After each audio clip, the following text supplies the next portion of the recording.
Mayama adofo nyina ha na wie Famra Brekum West constituency Genjine to be precise. Here honorable Kwaku Ajenim Boateng the Agogo the constituency.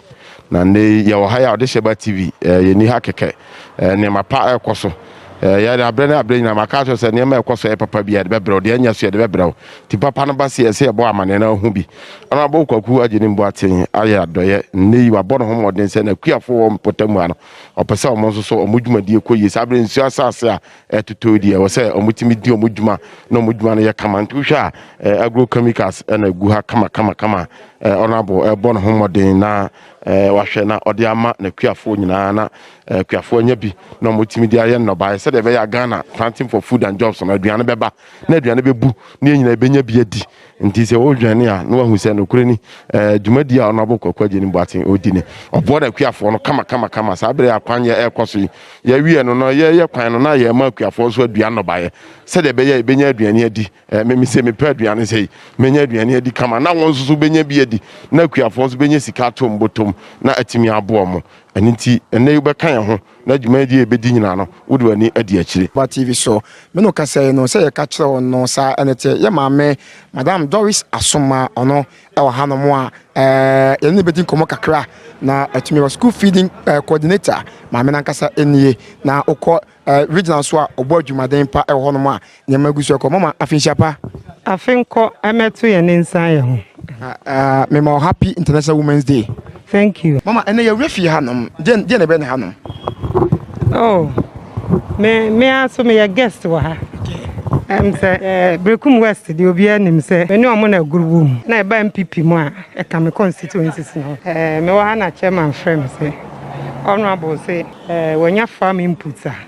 opese the supportive farmers. Enti ne on be presentation ni bi. Time of the mam na e de aduru ha. And me buy so many ajepa isanse me ankasa de west ha kra no e na east nyina me wo akuafo ku e wo maniji kuayo ho yie na enam senti afibia no me boa e support omomo che enoma ma akuafo nti e ba sa afi so honorable si wanya enoma kakra de be support farmers yenim se farming season na ni this wo bibi de be ma kuani a na ye sabri nti eno ma omonsa kan se omutimi de support farmers no eno a na imzo omutu nsafre ya ye nyina ya ba behwe na ya hwe kwampa ombe fa so ombetimi ache ema akuafo no so etimi akomo ni eno ma me ba e mahu ye green fed fertilizers na mahu Sanfoset weedicides no so bi wa na mahu Wellington boot na mahu akuafo anigye nso yese no so yese fertilizer okay agrochemicals ni bia awu use to support farmers no na me gidi se sa no ma we the more at the correct time e be boa ma akuafo no so etimi abo mu yi na de ma nije kese mpo ne se mi ankasa kra mi frakra na ba na no na no aboka bibi se one gasefo ehia mo support farmers na support o de ma farmers no friends and farm inputs no nti a bit to say for vegetables rice farmers omoma inputs na mu wia omonje in cash but omonje in kind nti honorable Kwaku Ajenim Boateng ahihye se ahanso omomwa maize farmers sansa amanfo do abrupa nti matesem ze adwempa nom ne bright nom nama ani foku nom omo yes organization na obi a odo aburo no omo atimi support no nya se obi a odo aburo keke ba obi a odo aburo more than 2 acres na omo atimi support na ma nipa na atimi aye yenim se obi wo ha na o wasase but sika sem o de beto chemicals ne ade enti no ontimi enua no se de ope enti gasefo no ba omo be make sure se wo demand a obe no omo de be ma na products no se mu wi am harvest wi a na omo ba be gene in kind enti de be ka na wankasa so waton na yagidi yese ya de a eyepa am the Ministry of Food and Agriculture for na yesa de no okọ apa east nim na ade wo ho enti afiwe am zo no abukọ Kwaku Ajenim Boateng se omo me pilot no ha me nhwe se betimi abo akuafo na me bai de matene se omo call rounds no so nkrofo ani age ho pa ti me gidi yese ebetimi abo na imami se wo we de wada mama na me bisa wo yesa akonya to ade hye na efum to e Brekum East wo plebiana me pacho debi na wankasa bakwan fa pacho me nko baby asa me wom dada ati enya no kresa me nyan take decision biasa ene de piles no na eka na me nim ba bi o munya mo information free piles kra nya ya to ba wi anya na anu ya ba ai cross road iso a ka me nhia no ba bia one PY kire me nyina na de di kan no me do mo asepa me so mako Facebook akohwe de ekoso ho ma me kra me nama mani gise nipa bebre ewa rehye mu wo me mu se de sa position na mama metimi aye enye nipa nyina na pewase nipa nyina kra dowo e wo se odie enti mi hwe comment a ekoso ho a majority no support se nka metimi aba be ye adwuma no but unfortunately no me angasa so de me ntwa application bia se me pe na mom se ye mampanyina na adoda nkwa akufuado etna se no hwe na so gidi se me na metimi aboa brekum ama na mamu akoso a ode mama ame mpupu miti enti se idea nya ntwa application bia emfa nko ba na na do de school feeding regional coordinator mama mi so mu nti so no asan ba na o ka se adwuma bia foforo de mama ameji so de kase mama ameji bibi ode be mama bia ameji abusu ane ma Doris na ebo nkomo na sa na tenti no Chairman Peter Bompong e wa hasoma kan de chama kwa ba mejo so kwesi incoming DC mate medase mi ya bako de ya me ne mo mpaibo ene ya chefia ha ya hu bicycles ya hu enura wo de bebere fertilizer krokro ya de den medase kwesi awie de medican ya chia watiefo ne ahwefo a yehwe ofidie so na aka kire omo se emoma ha na awie de mu ba ha bonu bi anim mo anem a mo be hu a mo hwe eye honorable Kwekwaje ni Mboate MP for Brekum West ena yeto aba wie ye oguso eto na adwuma so oyo obi a yeto aba wie a on relax si ade yo adwuma ne 4 years enti immediately ya so frase enti niema mo be hu nyina yeto aba wie ya yeto aba nyina na oguso ewurawuram epe niema odi ba bebo na kuafo a ewo Brekum West ya me nchaade niema na bibi ani ya akura no ye frase ache ti niema mo hunu wo ha nyina no eye niema honorable MP Kwekwaje ni Mboate akra ma beduru ha ye pese mo amu betwa pictures no na ne ya ye frase ache so no makoka ho asem e di akire. Okay, chama ya da wase na mpanyin se nnwuma da eseni wura no ka kumso ya kokoro no na ye je no ene ma ben ne wo ha no mo a medase ma am se mo cameras yi di etwitwa amanfo be hu bebre na ne wom ni se am se MP Kwekwaje ni Mboate ye obi a kwadwuma onni hu agro kete enti oba 2008 be ye campaign na ye to abama no koye MP from 2009 we are the first coup of oti ye wo Brekum mamu hanyina ye akuafo say no odo akuadwuma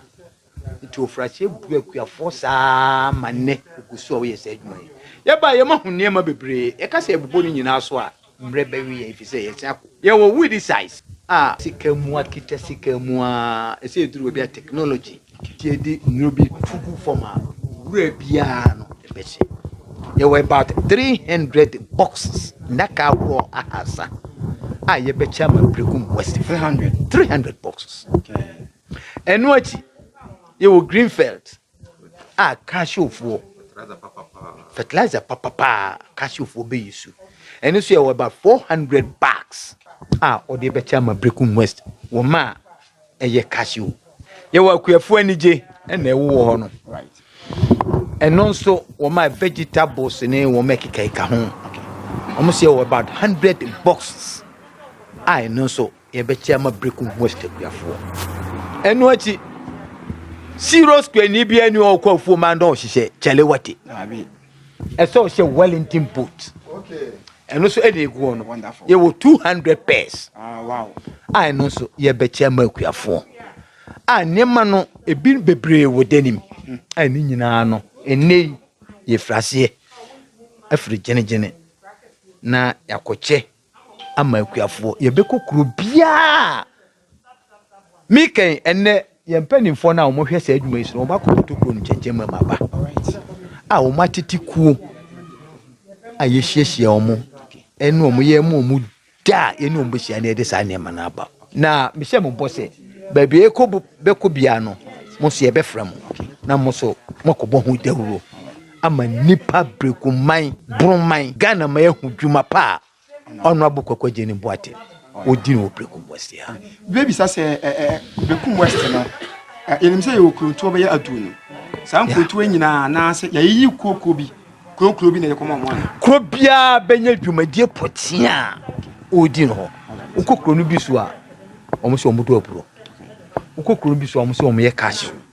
ukokuro bi so omo se omo ye vegetables nkruma nom ne sa ne ma na binim tomatoes ne ne ma enti kuro bia 20,000 villages ai wo Brekum West ha ne de obia dwumadie bi a wodi no obenya oso ne adura ete so de ye barefo bi say emia bi atwem na honorable oyade a na yehu anase ento abakoma na oche ansa wa ye project wa ye nema e de na kan wa afidi ase nema ko hyewo saa anoti wa medasi kwasi se mre ade achi sen na nema so sesa ade achi sa no na nema esesa nya wo ka no menji ntum sa na mistake kakra ye no se MPP ye publicity anesa eto abawia MP start ye nema huru bebre na mom asese ye communicate ye bohu dewuro ma manfo ti no ye di hunfo oye wia otenkran eti chairman ne constituency executives ne ye communicators ene se ke di se adwuma no but them say so bema ya ntine ho anye ne yie na broni say we learn from our mistakes uko benkasa ye hu se honorable aboka asi kene kese pa efe pa in fact edamu sonko na sabi hu atwa ho hia eno na sabi ye nde meda se pa ye nyina yini em se ye kobu eni mu nyina ne ko ye aye kubu anu a meti maxime bo akase dan na honorable asiesi ho no menjini se health center bi e wo Brekum West and even Brekum municipality nyina aye duru sa na honorable wie no onwie ogusu a onwuwure ma se akade aka ese de beka ho enche kura mbohu ni nyina wo ho a F personnel e wo ha wo moye medase mintimi ngina nka sisia se enne anawo china enche kura ebehu se nema ehia emma health center no ejina ne nan so na amanfo tim koje ayarehwe no mbohu se ekoso 2021 ni medase say na no ye no ye interview wo kuraso kwan omu wia omu ko jejema okay omu ko ye yes adom kwan wo ho anso mo ye ombe ye okay abi nsapo all right anyimum jene town okay omu ye ni nyina honorable oye hard working MP okay wakopra se ene ni nipa kan se white collar job bako secondary school bako university me ba me hu adwuma potia me ye okay why not to say yensuansa na adwuma me kosa school no bi wia me ni adwuma potia me koye honorable akopra nya vocational school ye de ba Brekum West nche bia mbo se ye phrase vocational school e ba Brekum West ko ben so afe na oguso ye ho ofa ho afe na oguso ofa ho adwene okay obechiche ne niema nyina pepepe okay kro bia ne we deserve say de ko ho ne de ko okay enti ya grant amano but afe na eso obehia nanom Brekum West mpanimfo stakeholders okay no mo trase na ba bia fa chese e de vocational school do kosi no e de kosi am say na Brekum ha network na ho aseme de ne pa okay hwekroti se don fete ujira ho a wo ye kole enko na kwa mo ti ati no ho no nyame adom honorable Adamu no Kwaku Agyenim Boateng ya besi pole no bi enti na ujia don fete ba bia ujia nsapo ujia ba bia wo fa phone na no anse wo ye ko all right nti honorable Adamu no ma sa ne ma no nyina ekoso okay all right yala wase yenim se yakode ba gans wonum na ye ne akuafo na kohia na omo chafa mu no msaka yakwa nkoma aka bia na e bon waso ate ne wasi nkomo nti omo da wase na yeso ye beda mo se pa se mo so ne edi ba yi mo so mani aso na mada eso ase yeso ye da mo se pa na emse chairman kasa no oka cashew board bi ho asem na sabi regional chairperson and a vice chairperson wo idea wanya bo cashew board yi mini se mimi nim ho asem kura entu ne onu nim nti ye be ma no kwan na cashew board na mo ka no wa chechi mu omo na e meeting kran ko duru soro osamba nti ne wa tia fa ho bia no yɛbɛma no sima kakra na wakyerɛkyerɛ mu akyerɛ mu ɛda mo ase mɛfa saa akwanya wei so na mada chairman asese ɔde saa asɛm no aba Nana Addo Dankwa Akufo-Addo 2020 ɔyɛ campaign no ɔhyɛ Ghana bɔ sɛ yɛwɔ Ghana Cocoa Board na Ghana so yɛsan dua cashew ɛno nti cashew no wɔadi kan ate board no te sɛ deɛ cocoa nso ɛwɔ board no nti moto aba no ma no biem na sɛ ɔba ɔbɛhwɛ sɛ cashew so moa mo benya mo boɔ nti boɔ no sɛdeɛ aban no de bɛba no saa na yɛbɛtɔ no baabiara nti mpayɛ na wɔ sɛ yɛbɔ ɛde ta Nana Addo Dankwa Akufo-Addo akyi na ne bɔhyɛ na ɔhyɛɛ no ɛbɛtumi abom na ne nyinaa mu no ɔno abokɔkɔ Jenny Mboaten yɛ MP nti ɛwɔ sɛ ɔmo na ɔmo kɔbɔ no so kae no ɛwɔ ne bɔhyɛ na ɔhyɛɛ no na me deɛ me wɔ gyidie sɛ Nana Addo Dankwa Akufo-Addo ɔyɛ ɔse adeɛ yɔ nti waka no ɔbɛyɛ nti cashew mo nkama komanto mo yam na wate board no nko ade mo boɔ no so ɛbɛba sɛ kokoo boɔ medamas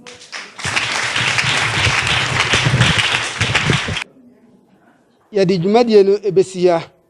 na emu binom wɔ hɔ nom a mobɛnya akwanya ne ebi a nsɛntwerɛfo adi nkɔmmɔ ɛwɔ yɛkuo no ho nti wo a yɛbɛtɔ nsa afrɛ obiara no sɛdeɛ wonim yɛkuo no fa no na mo na ɔmɔdi nkɔmmɔ afa ho ama yɛ ayɛwɔ nipa wɔ hɔ no yɛbɛma mo ɛne mo akasa wae